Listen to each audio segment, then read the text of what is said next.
Okay, well, I have 2 o'clock, so I am going to go ahead and get started. Welcome, everyone. My name is Dr. Christine Harrington here at the Center for Student Success, and we are delighted that you're joining us today for a webinar on promoting successful strategies for students with disabilities.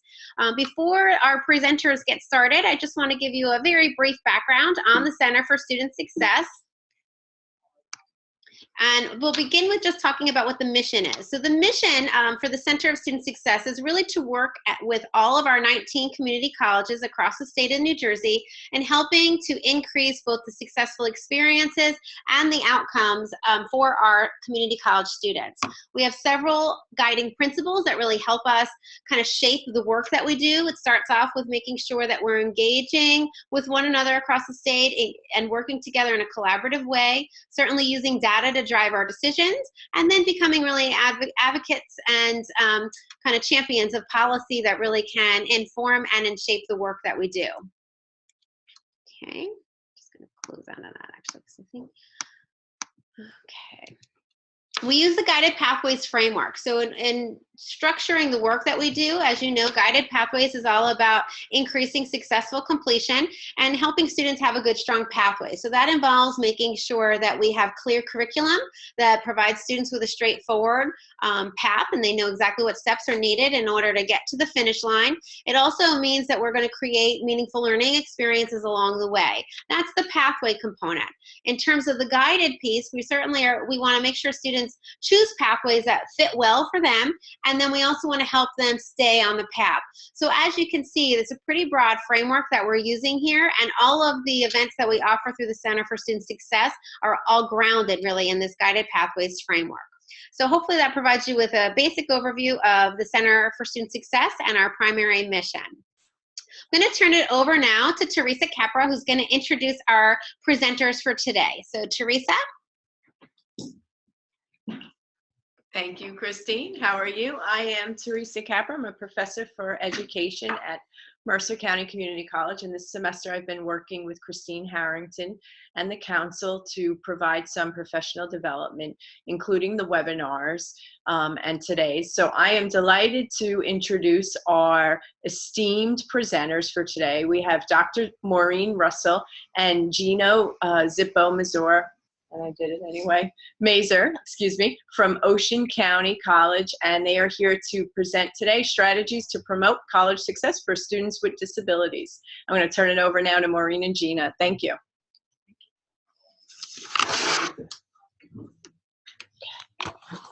Hello, everyone.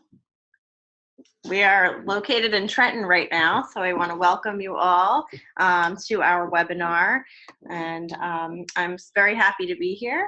And I'm very glad that so many of you decided to join the webinar. I think this is an important issue, and there continues to be new developments, and hopefully we'll be able to talk about some of them today. Great.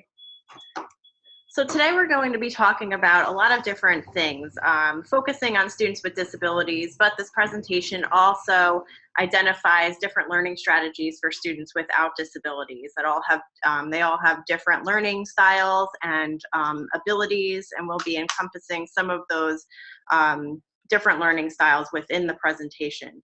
Along with universal design, there are 3 principles that we're going to discuss, along with the specific components of universal design and how faculty and staff can implement those specific strategies into the work you do. I understand that there will be participants here that are faculty, that are staff, and service providers. So when you listen, please take the time to think about how you can incorporate these things into your daily practice and into the information that you give students of all abilities.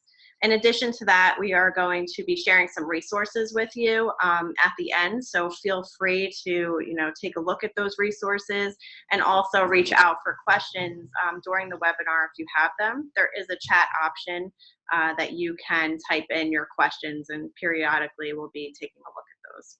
Great.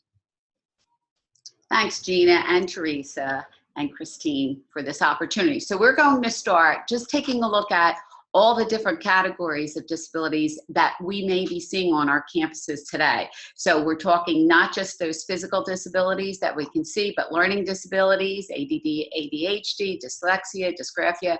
We're seeing more and more autism and students on the spectrum, deafness, communication impairments, color blindness, psychiatric, emotional impairment we're seeing more of, as well as we may be seeing medical conditions, traumatic brain injury, and mobility impairments.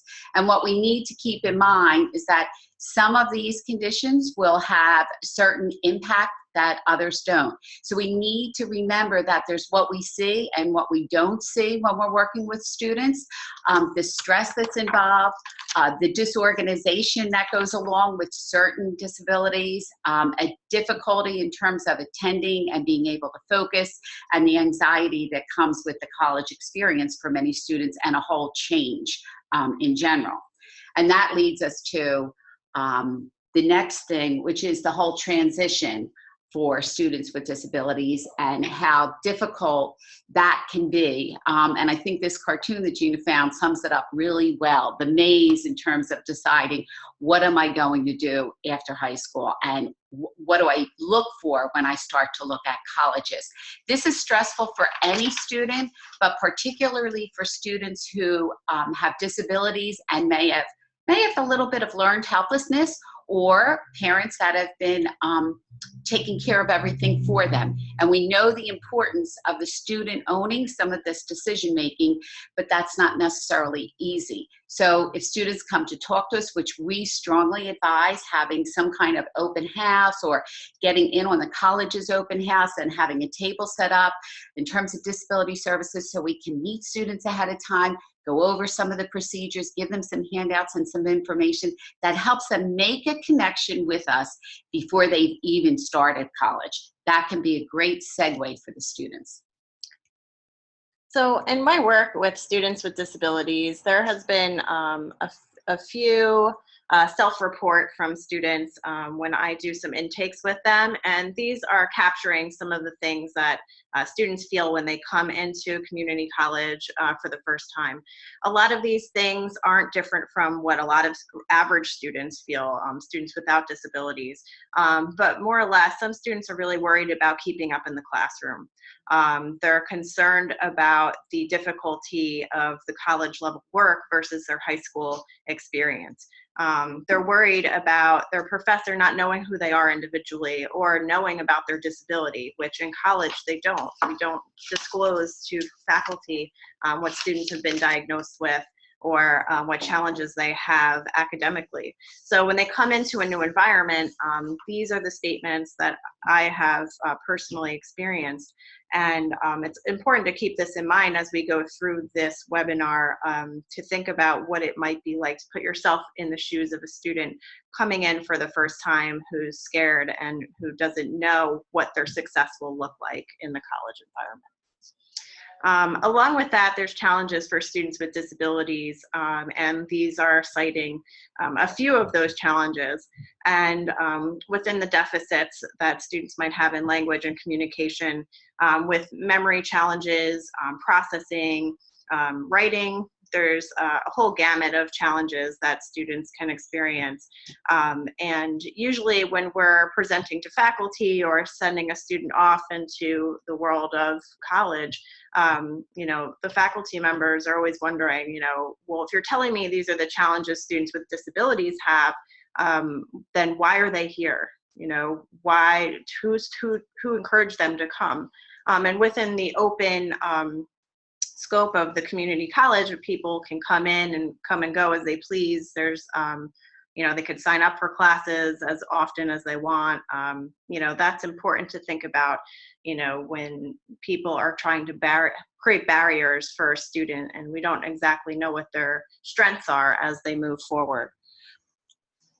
So we have a particular challenge being at the community college for a couple of different reasons. First of all, because we are open enrollment institutions. And so in a way that makes it challenging for us, but it makes it slightly less challenging for the student because they don't need to deal with the whole competitive processing of other colleges.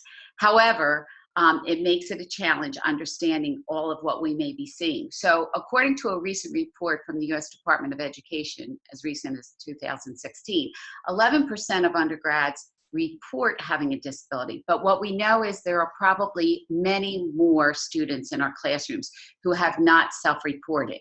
And so I think keeping these ideas in mind about universal design is key, because we make our classrooms and the learning environment more welcoming for all of our students. One of the things that helps in terms of students with disabilities choosing their community college also is easing that transition by having them not have to deal with as many challenges. For example, local, so they have a familiarity with the environment and getting there and all those kinds of things. Transition plans are particularly important. It's important for them to be speaking with someone at the high school ahead of time and putting that plan in place by visiting colleges or finding out exactly what to expect wherever they decide to go.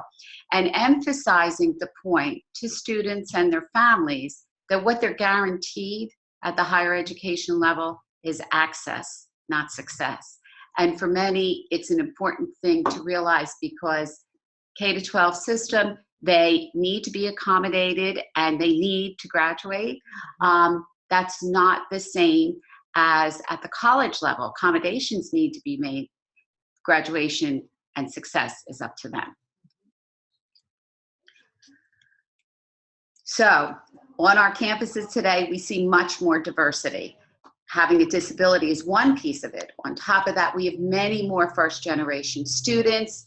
We see more students of color, minority students, different age groups, non-traditional, returning students, and understanding that each of these groups of learners have their own stress and tension that goes with the situation. And by creating an environment with universal design, I think we really speak to all of those students and help them to feel more welcome in our classrooms. And with diversity, universal design is an approach that promotes that diversity in the classroom. Again, not for just students with disabilities, for all students. Universal design takes an approach that really encompasses every learning style. And it gives a choice to the students and also to the faculty in providing information to students a way that best meets their needs, which is also the student-centered approach. You know, looking at a student, what motivates that student, what engages that student, and creates that active learning environment is that approach where we can really take what is important to that student, help them learn the information they're expected to learn in the classroom, and apply it a way that works best for them. So when we're working with students, you know, you need to wonder, like, who are my students? Where are they coming from? What are their backgrounds? Are they military students? Are they students that have traveled here, there, everywhere? What can they bring to the table to help other students in their class learn from them as well? It's also a peer learning approach. And thinking about your course, your objectives, what must they learn? So if you're looking at those objectives, it takes a creative approach in order to help that student identify what it is that they have to learn. And excuse me. And in universal design, Ron Mace here on your right side is the founder of the North Carolina State University Center for Universal Design, who started the whole process with design of products and services that meet the needs of all learners and all different people. But it really is an adaptation for all things. So if you think about the services you might use, automatic doors, ramps, all of those things were designed an idea for students or people with disabilities, but really we all use them. So this is something that is the same approach with learning, but also is making sure that just because you provide universal design in a certain way, that doesn't mean that that size fits everyone. So another concept is the one size fits none policy here, where you can be providing students with a specific component of universal design, but that doesn't mean it's going to meet every single student's needs. With the universal design, there's 3 principles that we're going to talk about. And the first is multiple means of representation. So how are we giving students information in the classroom? Is it all on paper? Is it Is it all, something where, the documents are just, where you have to read them and that's it? Or is there an audio component? Is there a way that you can provide it digitally to students? Thinking about how students express their knowledge of what they learned, is it just through public speaking, or is it through a paper? Is it through, making information sessions and, just demonstrating what they've learned in an audio or video component? You're also looking at engagement. So how do you get student engaged in a particular subject that they might not find interesting? Helping that student find a way to meet those expectations in the classroom. But basically, if the goal of UD is the removal of barriers from the physical environment, the goal of UDL is elimination of barriers from the learning environment. So we want to take away the things that that get in the way of students learning. And you can see from what Gina said, with these 3 principles, although it can require a little bit more energy and thought to make our classrooms adapt to these principles, it also makes it more energizing and creative. So I think looking at it from that lens can be really helpful. So with multiple means of representation, what we are trying to do is give the learner a different way of acquiring the information and knowledge, giving them some options, providing multiple examples of things and highlighting certain things to them, and giving multiple media formats, even things like doing advanced organizers for students, the handouts that we give them, using our chat rooms, discussion boards, PowerPoints, guest speakers, to get the students to see that there are different ways that they can acquire this information. Then multiple means of expression, how the student can demonstrate that they understand the information. And for me, this is exciting because sometimes they come up with things that we wouldn't think about that clearly demonstrates they understand the information and they actually present it in a way that will connect better with some students than maybe what we've provided. So giving them opportunity to practice with some support, maybe turning things in ahead of time so they can get some feedback and it gets them thinking about some other things they can do. Making sure that we give ongoing, specific, and relevant feedback to them so they know where to tweak things, and different opportunities for demonstrating, and open it up to their creativity. Just the idea of giving them a choice will be exciting for some of them. And that leads to the 3rd principle, multiple modes of engagement. By tapping into their interest and challenging them appropriately, we motivate them to learn. And our classroom becomes different by so doing. They get to see us as a facilitator, not the stage on the stage. Yep. Well, sage on the stage, so to speak. Right on the side. But rather that we are part of what makes that classroom exciting, and we're facilitating. They can feel safe, but they can also feel kind of charged or challenged to take on a role in that, in helping their fellow students understand things, which I think is great in preparing them for the future. So offering them different choices in terms of the content. Look at them and see, observe, when do they seem most engaged? All you need to do in one of your first classes after you talk and go over things like the syllabus is have students interview one another and feel the dynamic in the classroom change and the energy level change because they begin to talk with one another. And especially after you've set certain parameters down, that emphasizes the need for respect and how we can learn from one another. And adjustable levels of challenge and choices in terms of the context, in terms of how they would do things. Maybe they're going to do interviews or have guest speakers, whatever. Great.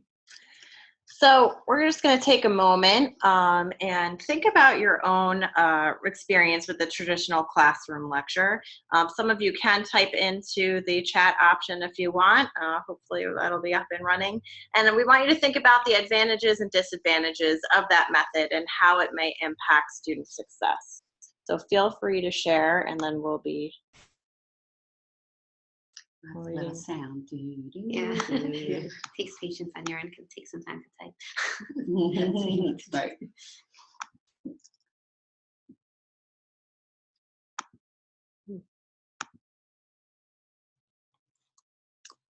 That's where it would show up, right? That's the question feature. It should show up under chat.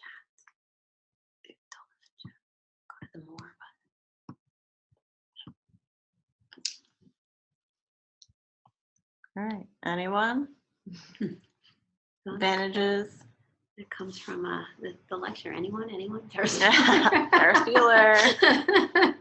Are you out there? So we'll give it a, oh, here's one. Okay, so with traditional classroom lectures, I know that students can zone out.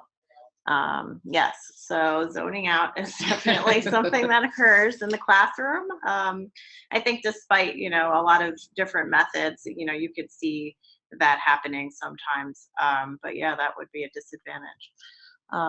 We have another here. Depending upon the professor, you can find the information exciting or incredibly boring. Right, and I think it also depends on preference too. What do you think? Yeah, what you respond to, for sure. Hopefully nobody's zoning out there in our audience. Perfect example. We have a way to check. Okay.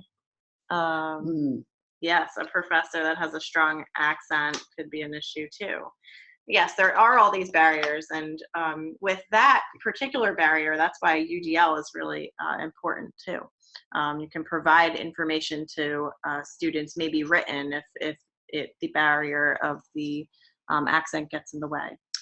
This is nice, an advantage. You hope to impart as much knowledge upon students and promote the learning opportunities with discussions and questions, etc. Engaging them in the process by providing different opportunities is true.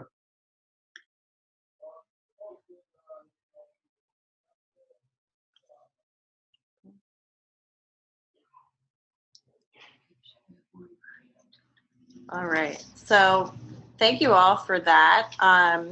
We're going to move on to the next part here. You have to, Oh, I saw. close out of the chat. Oh.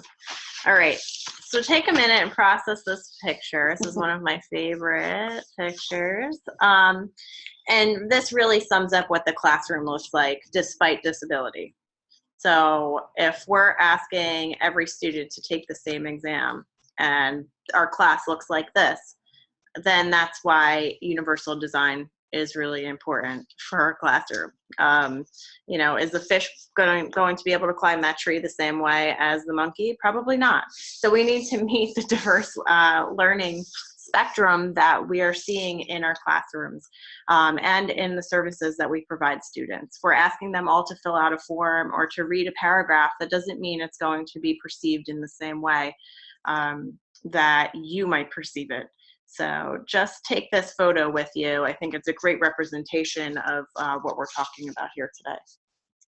So true.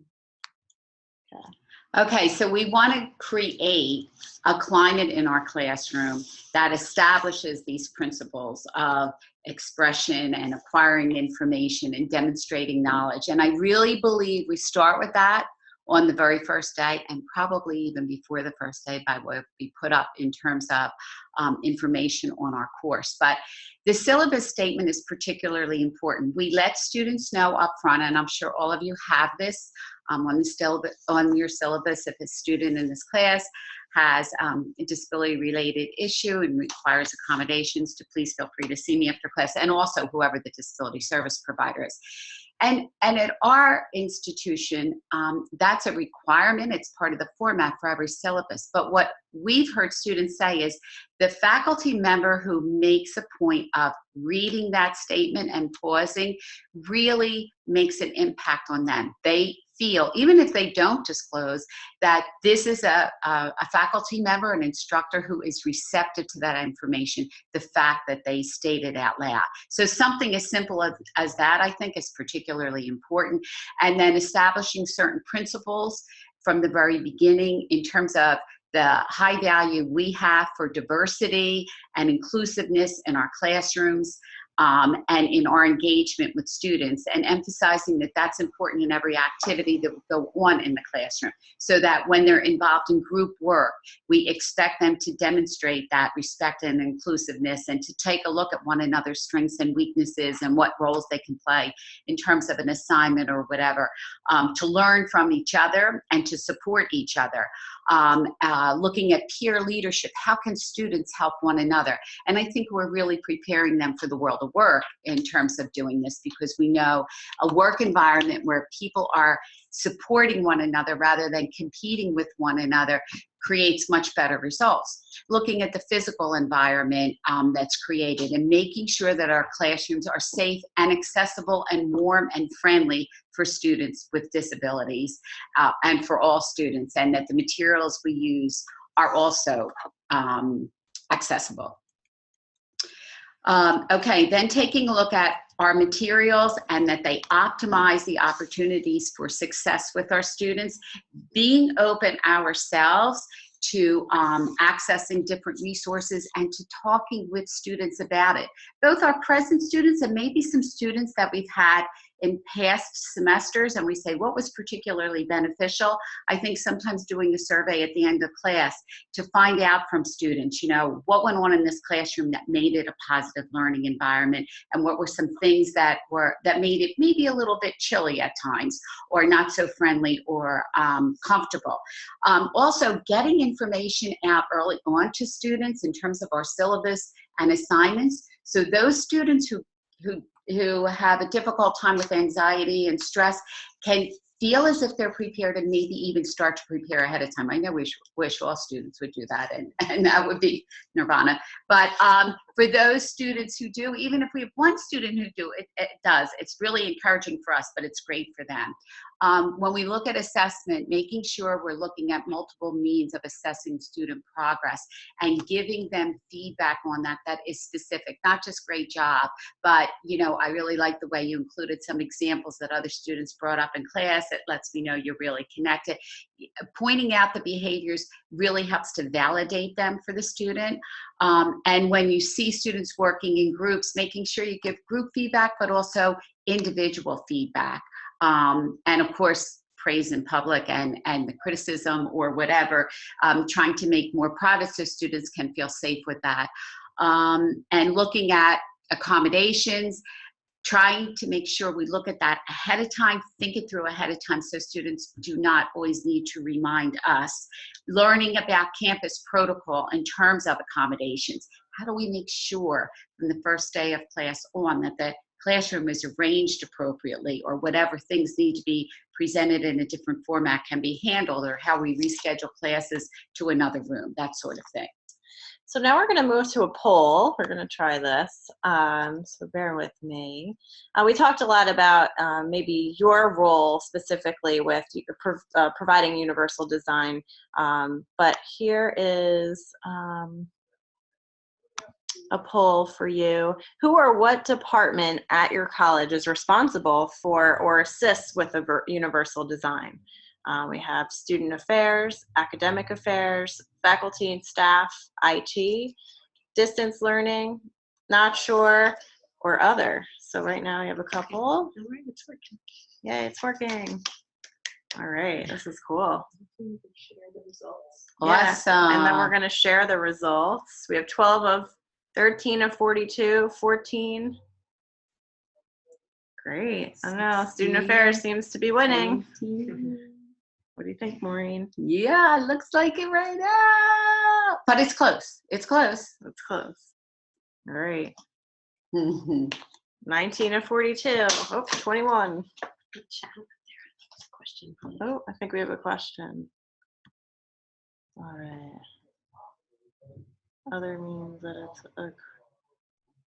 means that it's cross-sectional, diverse group that is inclusive of student services and academic affairs. Thank you, Kelly. Appreciate that. All right. 24 of 42. All right. You'll never get the mouse, so you can close whenever you want. Okay. So we're going to end that poll. So I said end poll. Yep. Will we still see the results? Yeah, it should. Yeah, it's the only option. 25. Yay! 2 more seconds. Oh. All right. Okay. Now you So can share results. No, look at that. look at that. Student affairs and academic affairs. What was your prediction? It's a tie. I wasn't sure. I thought IT was going to win. What do you guys think? Yeah, so that's interesting. That is interesting. I think, it's a shared responsibility. I think the most important thing is that, it's in all of us to provide information to students the best way possible, and in different ways. So this is very interesting. We'll have to do a study on that. Right. All right. So we're just going to move along here. So this is this is typical of what a student with dyslexia might see. So if you were trying to read this and figure out what it says, you don't have to do that. But these are sometimes students in the classroom that aren't able to read print. So when they look at this, they see letter reversals, they see things that are backwards, and it's definitely important to meet the expectations of these students. So we do have a question that we're just going to stop and answer, but there's a question about what is meant by 1-minute papers or exit cards, and that's an assessment strategy. At the end of a course or end of a class, you can hand out note cards to students and ask them to summarize in 1 minute what they learned or what was the most important topic that they learned in the classroom, to start to target to see what information that those students are taking away. And if there needs to be some clarification, the faculty member can go back and provide a student or the class with clarification. Another thing that sometimes we do is just say, what is a question that you still have as you're exiting the class about what we talked about today? And then you can find out a lot of times what is clearly a muddy point for the students. Right. Okay, so here, in terms of helping a student with dyslexia, sometimes increasing the larger font or giving a student an option to create their own font in Word documents that you're providing to students, or providing students with a particular color that might be best for their visual needs. There's also text-to-speech options for students with dyslexia or reading disabilities that can help them get the information. There's some apps I'm going to share with you, so if you feel like grabbing your cell phone, that's fine. There's something called the Claro Scan Pen app, which students can take pictures of print documents and actually have it read out to them. I also need to just plug Apple. Apple is really great for having built-in accessibility standards within their software. So iPhones and also Macs have reading capabilities of every kind to read PDF, Word documents, websites. So there's all of those assistance that we can help students have if they have those accessible devices. There's also audible.com and bookshare.org. These are sites where students can get audiobooks or books that they can have a screen reader read the books to them. So if we're providing students, again, with a particular print textbook, they do have access to finding the audiobook to help them process the information better rather than reading that might not work for them. There's also speech-to-text options. There is Dragon, which you can basically talk papers through, or just basically state verbally what you want to say, and it puts it into writing. Also closed captioning, which is important. This webinar will be closed captioned and available, accessible to people within few weeks. So that accessibility, making sure that if you're showing movies, that those are captioned as well, and having that capability, finding YouTube, at least having that as closed captioning, although they can sometimes be inaccurate. But at least you're giving those students the option to get the information.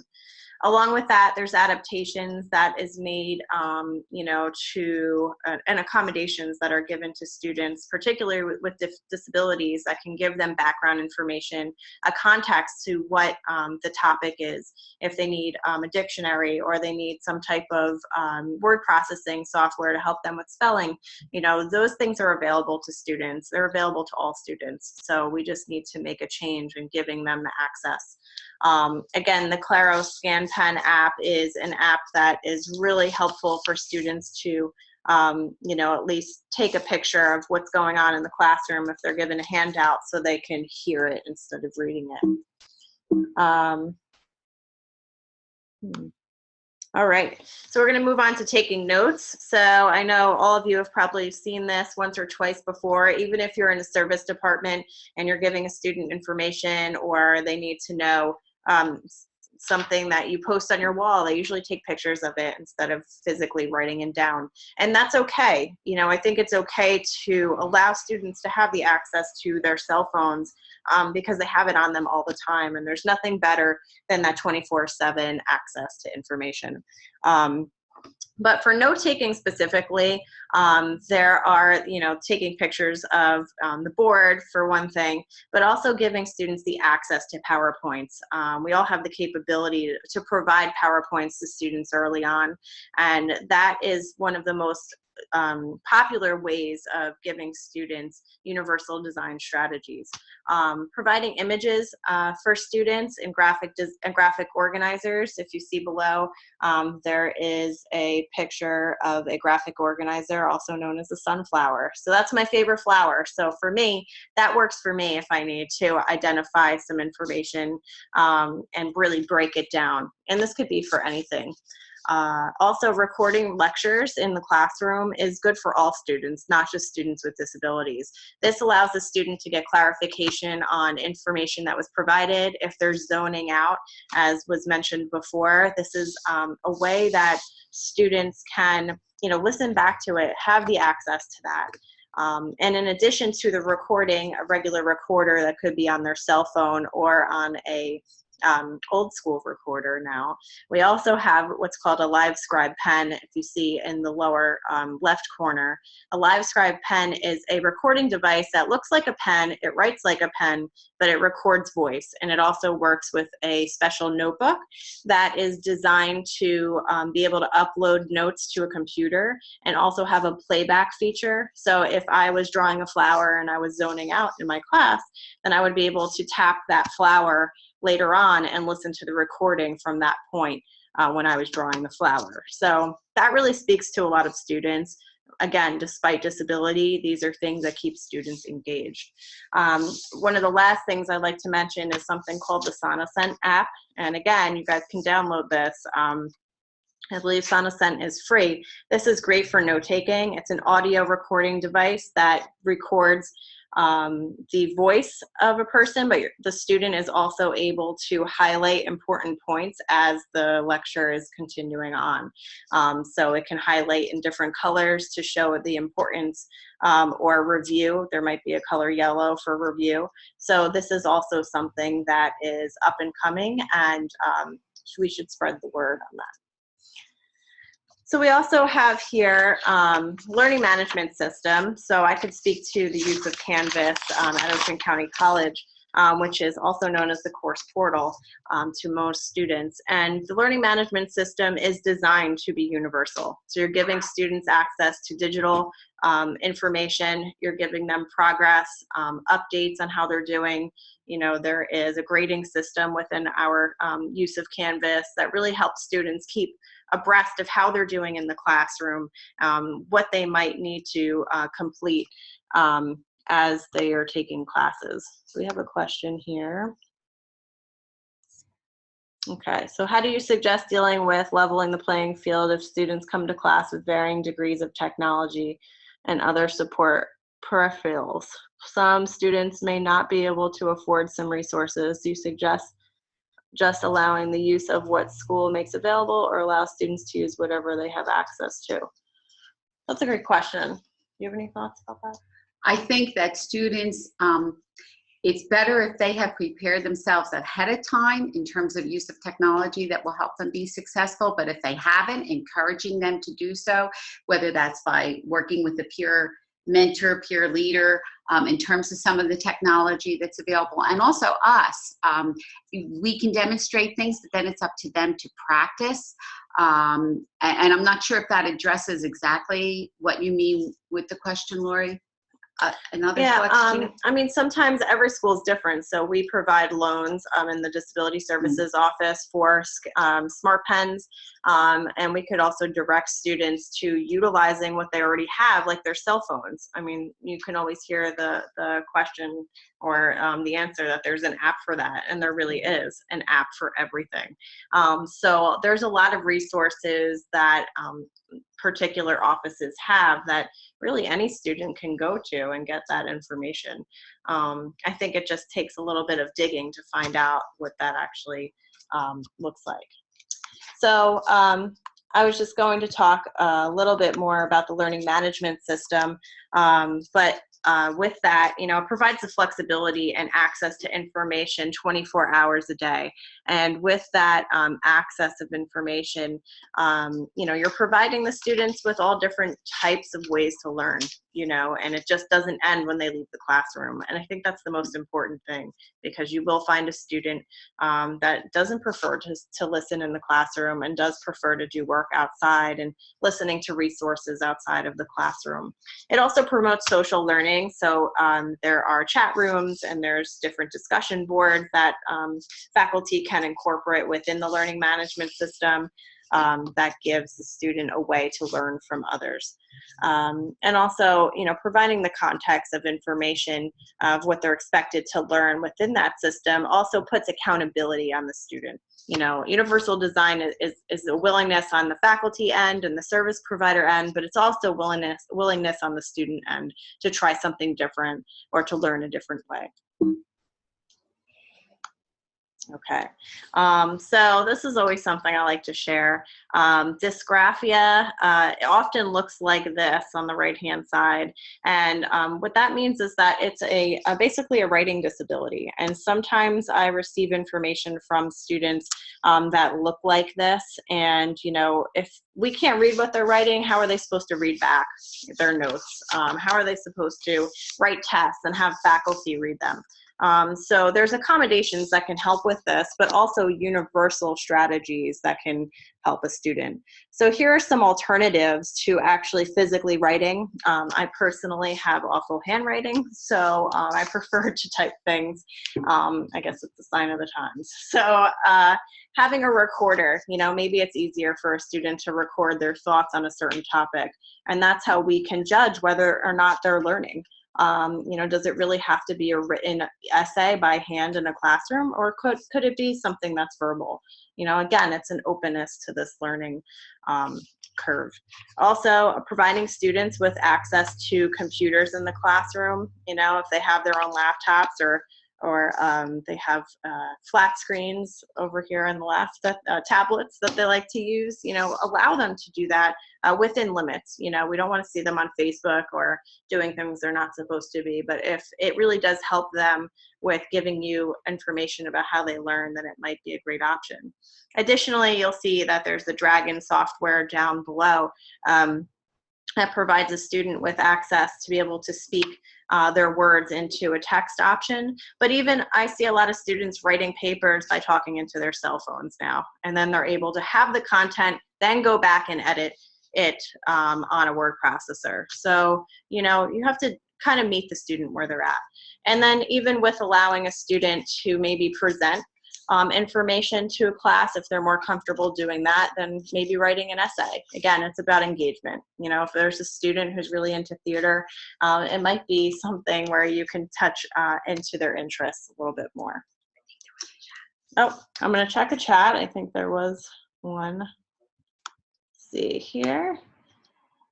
Okay, sometimes students will just mention that they have a disability but have not gone through the Office of Student Services Disabilities. How should I respond to that? And what is my responsibility to provide accommodations if I have nothing formal from the college? Great question. So, if you have a student that mentions that they have a disability, basically that is how they are identifying themselves. It does not only have to be disability services, it could be to anyone on the campus. And your responsibility is to make sure that they know where to follow through with that process. We can't force students. We can tell them where the office is and who is responsible for providing accommodations. Sometimes it's helpful to walk the student over so at least you know they were in the right direction, because sometimes there's a communication barrier that can persist and become where they don't come into our office. So taking that extra step to walk them over if they are saying something that they need accommodations for. You also want to be conscious that if you provide accommodations to a student that does not follow the formal process, it sets a precedent. So let's say you're teaching an English 1 class and they still have another English 2 to get through, and you're allowing them extra time, and then they pass through and then they get to English 2 and that doesn't happen. We could see a fail rate there because they're not getting the accommodations that they thought they would have. So we definitely want to make sure that students follow through. I also have faculty that reach out to me personally to let me know the name, just to give me a heads up. And that also is a way to make a connection, so at least our office knows that they are coming. Great question. Very good question, yeah. The other thing is, if you will provide an accommodation without the paperwork from your disability service provider, other students in that class could say you're treating them unfairly if you're not giving them that accommodation as well. So it's really important to follow that formal policy that is set on your campus. So UDL does not mean these things, okay, that we can guarantee that every student's learning needs will be met. A student has a responsibility to articulate what they need and to know what it is they need. And that's a learning process for many of the students when they come to college, because they're taking responsibility for their learning and kind of even owning the language that goes with the learning process and higher education. But this design is also not useful just for students with disabilities, but I think for all students who are in our classrooms. And it's really important to emphasize that it doesn't mean lowering standards. And I know our faculty are always concerned with that, rightfully so. And we need to ensure that it doesn't mean lowering standards, and that that's what our office stands for. So if you, in fact, are a disability service provider, I kind of see disability service providers as both advocates for students, but also advocates for the institution. So it's a real balancing act. But your office will have credibility if all people know that you are looking at things from a fair and equitable level. And I think what's essential is understanding that we must use technology in order to incorporate universal design in our classrooms. It's essential. It's essential in life now. In general, I think that we have a higher comfort level with technology, but specifically in this area. Now, we want to take a look at building support on our campus. This is really, really important. No one person or no one staff can take care of all these things, nor would you want that. You want to create an environment on your campus that has universal design principles behind it. And remember, disability is going to factor into everyone's life eventually, okay? Whether it's we who experience the disability now or later, or with a family member, a person we love, a person we work with. So the more disability is understood in general, I just think the better the world is. So I think it's important that we look at, what do you do on your campus in terms of supporting accommodations? I'm going to do the poll right now. Okay. Right, we're going to do another poll, everyone. Stop sharing.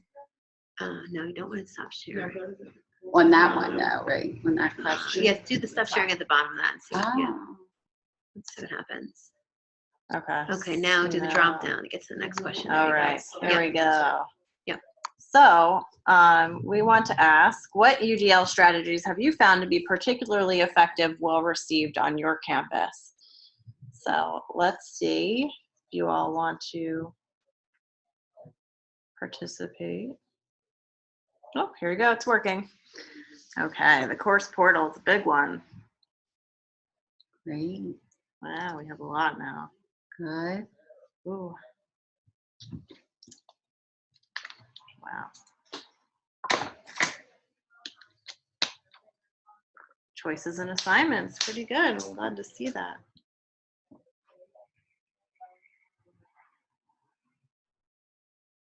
Right.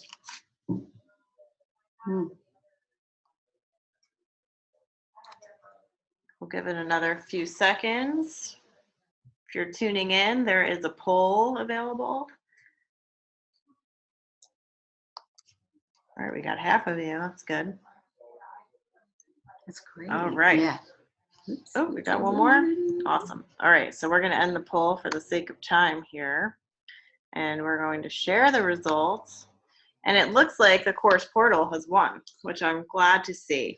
You know, as we all have different platforms that we work with, you know, it is a great, you know, an 86% of you who responded voted that to be one of the most effective. So that's great. And that speaks to the importance of disability services involvement when we're looking at things that are purchased on our campus or utilize learning management systems and things like that. Right. And I just want to say too that within the apps, you know, there are so many different apps, but they can really be life-changing for students in many ways. Even mental health apps exist. So, you know, there are resources that I can share with you. So if you're interested, please reach out to me via email and I can share those. Move on to the next one. All right. Okay, so some different ways that we integrate UD on our campus, looking at workshops and presentations, and quite frankly, what we find a lot of times is people come to a workshop when it's pertinent for them. So if they have a student with a disability in their classroom, although most of the time they really just want to talk to somebody specifically when a question comes up. But I think it's a good opportunity to raise awareness.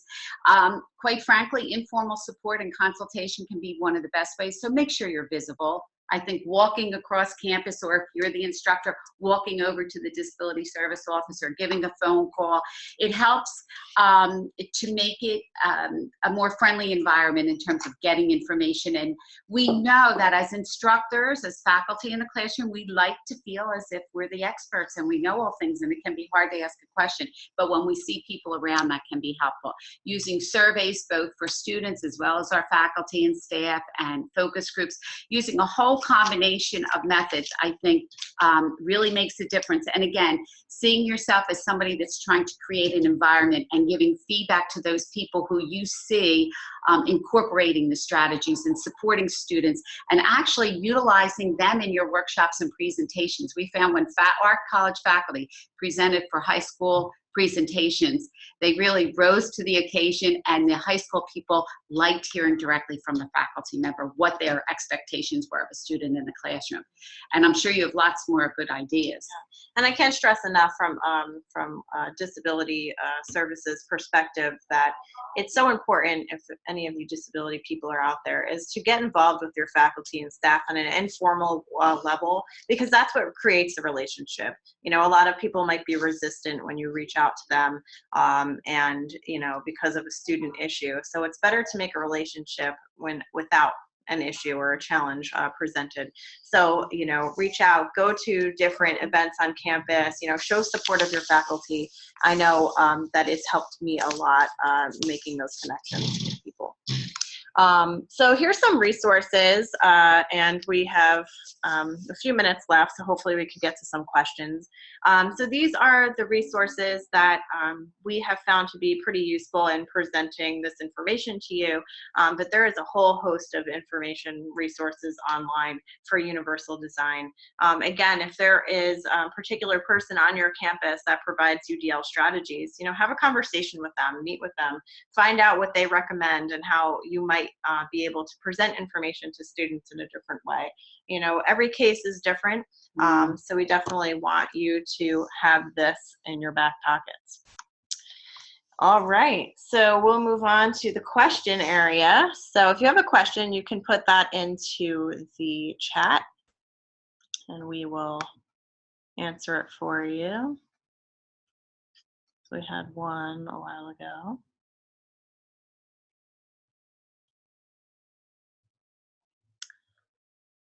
Okay, so we can definitely send this PowerPoint out. It would also be available on the NJCCC website with this presentation as well. We'd be happy to send that out personally. So the website is njstudentsuccess.com. So if you go to njstudentsuccess.com, we will try to get this up and post it as soon as possible, but give us a few days or even up to a few weeks. But we will send out an email to everyone who registered for this to let them know when it's available for you. I'd also like to plug a few things. I am going to be presenting at Best Practices with my disability counterpart at Union County College, Karen Cimarelli, and her universal design person. So I would like to invite you all to attend that session. There will be some more additional information, and you can ask us questions personally as well. Did you want to bring up the? Yes, Ocean County College is also sponsoring a presentation on autism on April 28th from 9:30 to 10:45. There is information on our website, ocean.edu. It is open to the public, and I would encourage you all to come to our campus in sunny Times River, hopefully, and visit the shore and come see and get information about autism. We have two faculty member from Rutgers coming to present, as well as a executive from Family Services of Autism that will be giving information. So it should be a great session. Are there any other questions that anyone has here?